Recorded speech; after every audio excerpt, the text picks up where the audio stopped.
రాష్ట్ర విభజన ప్రక్రియకు అనుకూలంగా వైకాపా పావులు కదుపుతోందని తెలుగుదేశం ఆరోపించింది. తెలంగాణ ప్రాంత నేతలు అసెంబ్లీని సమావేశపరచాలని ఓ పక్క డిమాండ్ చేస్తున్న సమయంలోనే వైకాపా సైతం అదే పల్లవి ఎత్తుకోవడంలో ఆంతర్యం ఏమిటని తెలుగుదేశం నేత పయ్యావుల కేశవ్ ప్రశ్నించారు. జగన్ అక్రమాస్తుల కేసులో క్విడ్ ప్రోకో జరగలేదని సీబీఐ అధికారులు ఎలా చెప్తారని నిలదీశారు. ఈ కేసు విచారణ జరిగిన సీబీఐ అధికారి చంద్రశేఖర్ పై కేసు పెట్టాల్సిన అవసరం ఉందన్నారు. తెలంగాణలో బాల్వాయ్ గారు మాట్లాడినా విహెచ్ మాట్లాడినా శాసనసభని సమావేశపరచమని అడుగుతున్నారు.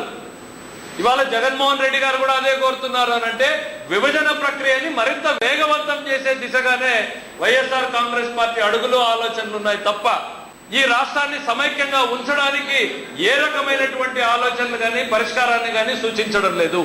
వీళ్ళ రాజీనామాలతో ఏ రకంగా రాష్ట్రాన్ని సమైక్యంగా ఉంచాలి అనుకున్నారు అనేటువంటిది కూడా రాష్ట్ర ప్రజలకు సమాధానం చెప్పాల్సినటువంటి అవసరం ఉంది.